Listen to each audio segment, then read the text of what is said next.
इदारे शुमारियात ने हफ्तावार महंगाई की रिपोर्ट जारी कर दी, जिसके मुताबिक जो है वो महंगाई बढ़ते बढ़ते मजमूई शरह 32.8% यानी तकरीबन 33% पर पहुंच गई है। गुज़िश्ता एक हफ्ते के दौरान 31 अशिया ज़रूरिया महंगी हुई और सिर्फ 9 अशिया की कीमतों में कमी नोट की गई और 9 अशिया की कीमतों में ही इस्तेकाम रहा। मुर्गी महंगी हुई, लहसन महंगा हुआ और ज़ारा 31 अशिया की बड़ी तवील लिस्ट है।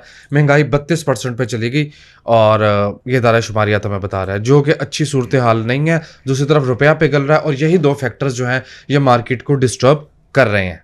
मार्केट से मेरी मुराद स्टॉक मार्केट है। फर्टिलाइजर की प्रोडक्शन 11 माह में 2.7%, 2.7% उसमें ग्रोथ देखी गई है और मार्जिनल ग्रोथ है, लेकिन बहरहाल उसकी प्रोडक्शन में इजाफा हुआ है, जो शायद इंपोर्ट जो है उसको कहीं ना कहीं सपोर्ट देगा।